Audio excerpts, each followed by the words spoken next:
The Government of India is currently on a mission to develop 100 cities across the country, making them citizen-friendly and sustainable.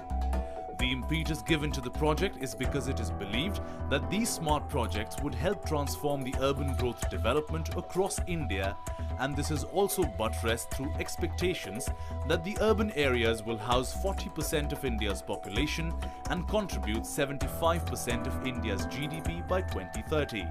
However, there are concerns that India's smart cities projects are possibly unviable in their scope and implementation. We reviewed the need for smart cities and what it means for the Indian society.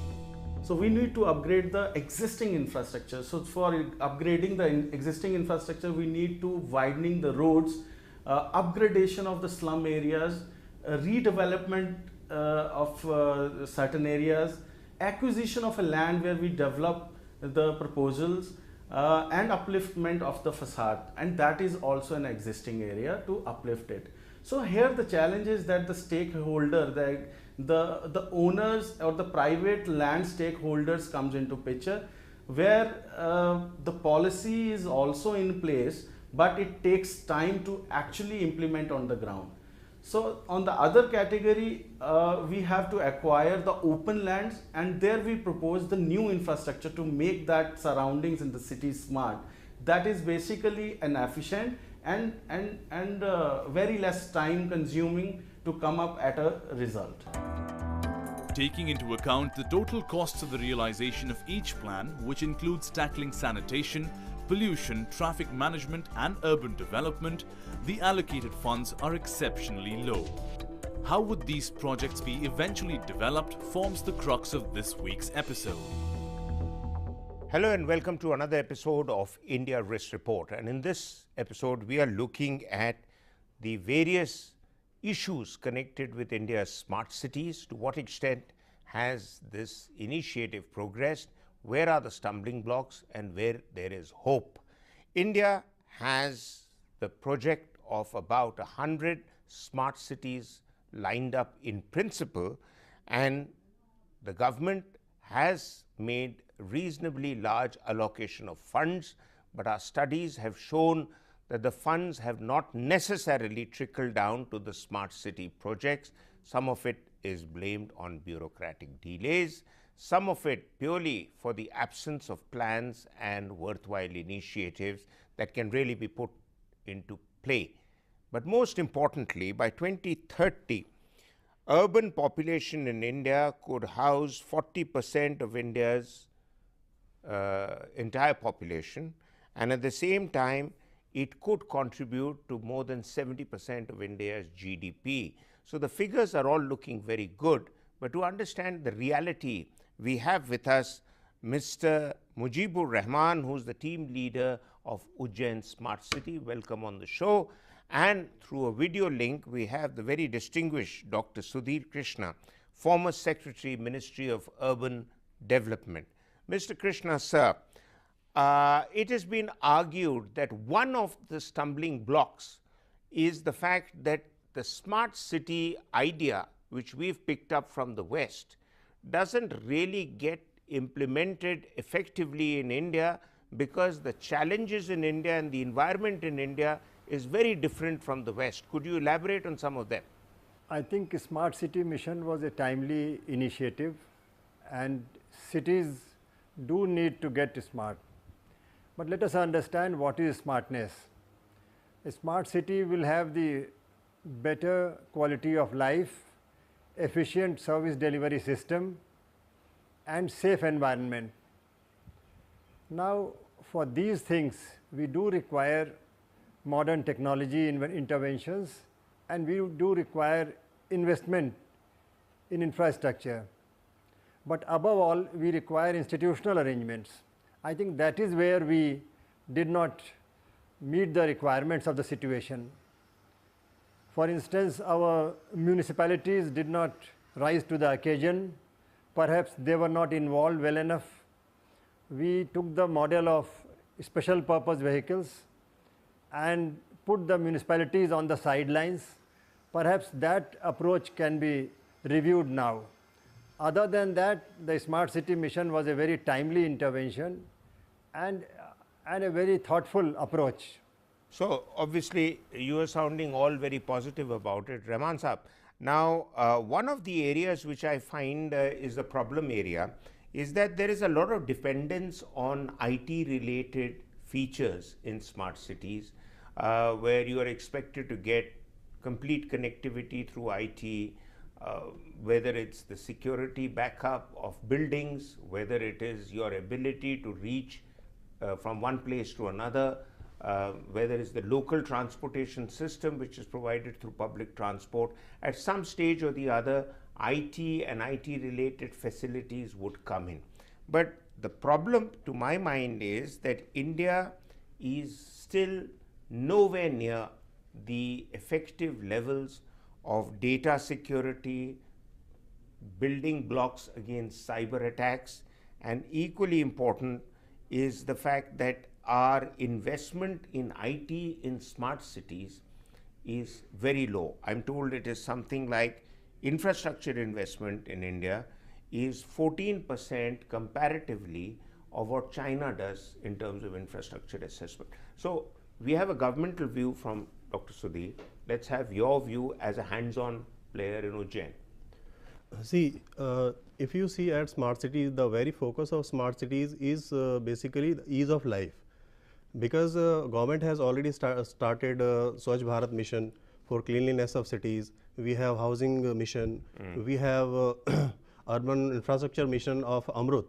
So those missions are covering basic infrastructure in the cities. So now the thing is left, which is we need a technology based, digital technology based solutions which make our life easy and comfortable, and that was the idea behind the smart cities. So that's why we are dependent on these. And if you see even in smart cities, 85% weightage of investment is given to the basic infrastructure, because our cities lack basic infrastructure. If you don't have basic infrastructure, how you will impose your smart technologies on that? So first you need basic infrastructure like water supply, sewerage, drainage, roads. So that's why smaller areas, considering the financial resource constraints, smaller pockets in the cities were selected to develop as a smart city model. And on those smart city technologies, digital technologies were imposed, like CCTV cameras, surveillance. We have intelligent traffic systems, and then a concept of integrated control command center is developed, which will monitor which will monitor these facilities. So what you are effectively saying is that certain patches in cities are being developed as so-called smart city initiatives to make the officials, when they visit the city, feel good there is some movement taking place in that area.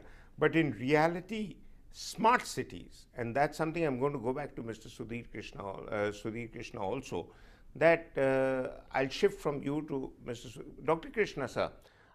It is alleged that the smart city really is going to cater for the wealthy and the well-off.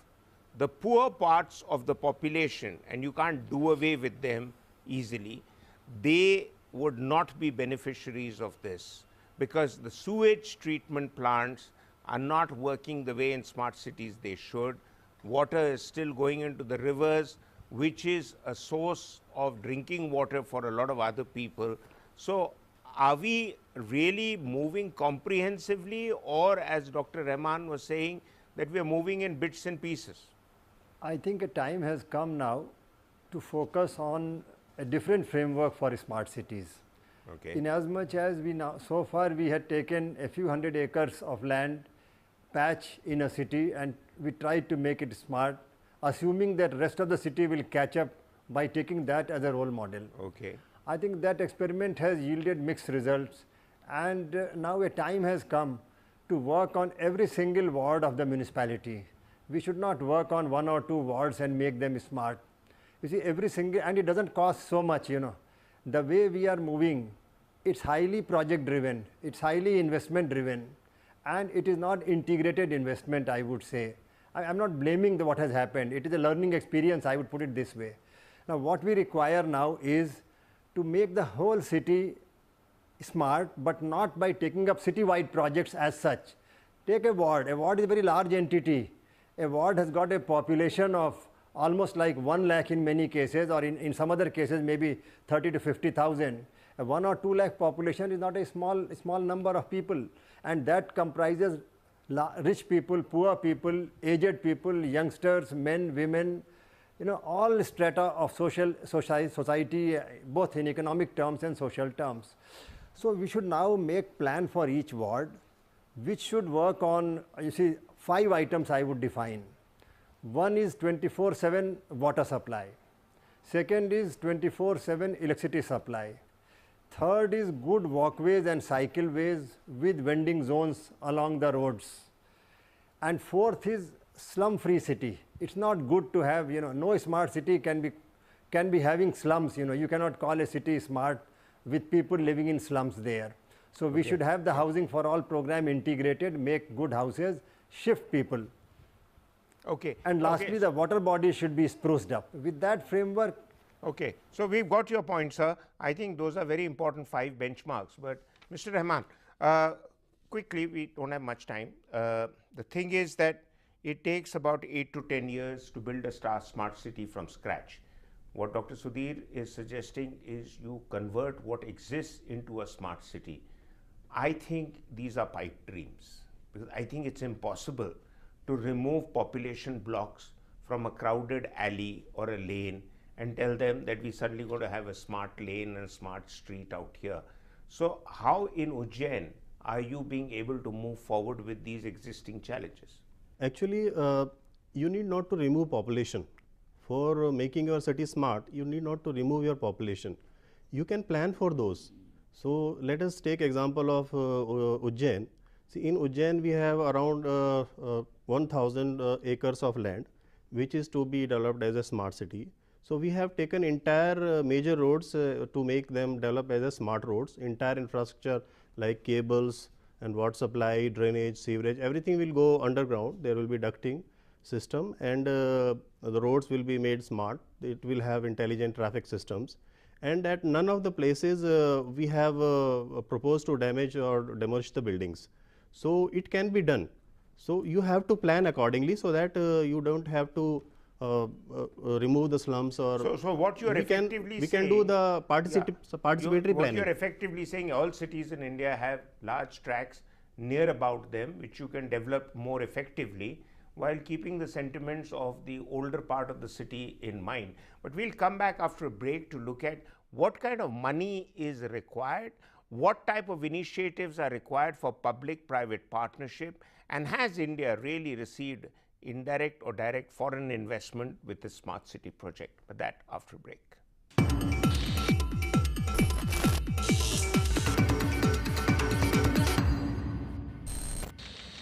Welcome back. We continue to have our 2 experts with us who are looking at the various challenges that India faces with its smart city projects.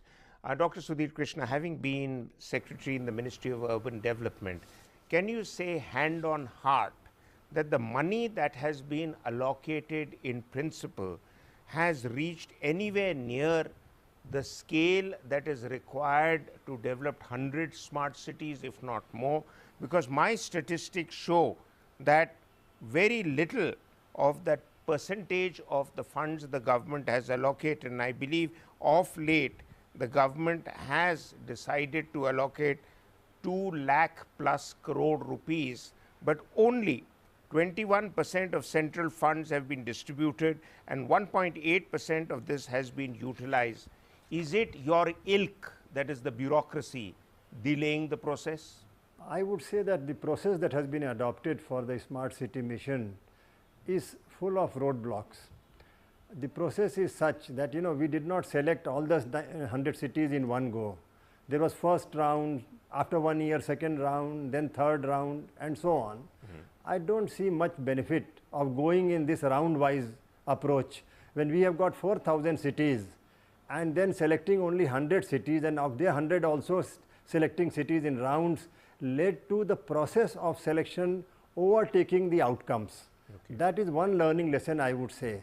The process should be simple, and then the whole fund flow and implementation of project would be faster. That is a learning lesson number 1. Okay. We have got more learning lessons also, but maybe I'll come back to that again. Okay, Mr. Rehman, Um it is said that the smart city projects have run into typical bureaucratic delays. Have you faced them? Don't be politically correct, but let us know if you face them and what are those delays. I won't agree with it that it has stuck up in bureaucratic delays because if you see in Madhya Pradesh, the progress is fairly good and we are progressing well. The setup is very good. We have state level mission directorate and we have city level SPV and we have city level advisory committee which has members of local member parliament, MLA, mayor. So we are getting all kind of support. We are not stuck up anywhere. Okay, but isn't it true that on an average 80% of the funds in most cities are utilized by only 2.7% of the city's area? Is that the same story that you have experienced? You have to understand the concept of smart city. The 2.7% area is coming because the citizens, they have voted for those areas because they were given the option that entire city cannot be developed as a whole smart city considering the limited financial resources. So the people, the citizens of cities, they voted for those areas, which area they want to develop as a smart city model. So that investment is high because 85% of investment is made in basic infrastructure, water supply, sewerage, drainage, electricity, and 15% of investment is made on the smart technologies, digital technologies that control command center, which will monitor and supervise the city activities. So you have to understand the concept of smart city. That 2.7%, why 2.7% area? Because 2.7% area is voted by citizens. Okay, okay. Dr. Krishna sir, a study by Brookings in India has shown that 3 chosen Indian smart city projects, I suppose these are about Ahmedabad, Ajmer and Varanasi, have in comparison to projects in various metropolitan cities in Africa, Asia and Latin America with similar demographic and economic traits, have been lagging behind on almost all counts of progress. More so, and I need an authentication from you, that an RTI query of September 2017 has revealed that no investment from foreign investors have come in ever since Mr. Modi embarked on his 100 smart cities journey. Is this true? You see, actually cities really don't require foreign investment. Cities are the engines of growth, and I 100% believe that. Cities create wealth, and if cities create wealth, there is no need for them to look for foreign funds unless domestic funds are not available anywhere. Now our domestic saving rates are pretty high. Municipalities have to raise city bonds, and they are not able to raise city bonds not because citizens don't have money. It is just because the municipal accounts are not up to date. The municipalities are not able to capitalize on their own assets. They have got huge properties, but their properties are not property reflected in their books of account, and therefore we think municipality has no capacity to borrow. If they update their accounts, which efforts are going on but need to be speeded up, they can raise money from local market itself. They don't have to go even for national bonds like NHAI bonds. Even city bond, Varanasi city bond, Bangalore city bond is enough. People have got enough money to invest in their own city, provided they get assurance about the return of the money, and that is all is required. So I don't see much concern about foreign investment not coming in a smart city mission. I don't think that is a worry at all. Okay, Mr. Rehman, Dr. Sharma has touched on precisely the question that I was going to ask you. A, that raising money is one aspect of municipality or local city development councils, but more importantly is, even if you've raised money, as in Gurgaon, they had hundreds of crores, but they don't have projects, or they can't seem to come up with projects to invest that money sensibly. And equally important is the fact that when the money is to be raised, there is an absolute lack of communication and confidence between the public and the private sector, and therefore the private sector, which has money and which would like a better quality of life in their cities, don't trust the public undertakings to actually get on with the project. Is this true, or would you like to dispel this myth also? You have raised a very good point actually, and I, to certain extent, I agree with you. Actually, there is a lack of confidence as well as there is lack of communication. Because smart cities have just launched, and most of the cities they are like focused on certain aspects. So when the things settle, definitely SPVs and cities, they will start communicating with the potential investors, and public and investor communications will start. These things will take time to take a momentum. So that's right. Actually, if communication improves, that mobilization of investments through public and private players partnership and government private players partnership, that can generate lot of huge funds. Dr. Krishna, sir, I want to ask another very leading question, and that is that there is an absence of resilience in the smart city projects in terms of how much we can expect it in the long run to actually sustain all the good plans that people like you may have laid out. Is there a long-term sustenance model in place, or the aim is only to convert a shabby city into a smart city? I think the long-term vision has come in the plan, in the mission document. Long-term vision has come, but even so, I think that it is high time to review that whole approach, and we have to work on learning from the experience of these 3 years. In fact, June 15, the mission was launched, and now we are in June of 18, so 3 full years are over. It is a good time to recall what has gone right and what has not gone right. So I think, as I said before, it is high time to work on whole city, but broken into wards and localities, make each locality, each mohalla, each ward smart. I mean, there is no need, because if we take so many years to make 100 cities, and within those 100 cities a few hundred acres smart, then when shall we make our 4,000 notified municipalities and another 4,000 villages are ripe to be called municipality? How many decades we shall take, and we cannot afford that. So it is very high time to change that vision, and it is possible now. But we have to trust. We have trust in ourselves. We have trust in our own model. We don't have to worry too much about foreign, technology, foreign. We should take that along, but not depend too much on that. We should trust our own municipality above all. The thing is, today we have sidelined the municipalities and SPVs have come to fore. Is the city to be driven by an SPV? The large cities, it is not possible at all. It is the corporation, municipal corporations, municipal mayors, they have municipal councillors, they have to be roped in emotionally, and they have to be driven to drive the mission. I think that learning lesson I would recommend, and then only we can achieve making the whole urban area and also rural areas smart. So essentially what you are saying is that let us concentrate on a big template for all of India, and not just look at 100 cities or 1,000 smart cities or whatever number comes up as thrown up as a marketing kind of number, which sounds good, but go across the board for improving everything. Short question: is this model workable? Better than just focused short areas of excellence, it becomes a model for everybody else? I think this model is better model. See, we have to also see the smart city guidelines which were framed. They had certain objectives. The objective was like you have to select an area which is driving your city economy, so that the employment per capita income can also be increased. So that thing was there. Based on those guidelines, the consultants who were planning the proposals, they proposed, they gave options to public. These are the options which you can vote. So if you go by this methodology, you are impacting your economy, local economy, you are generating employment.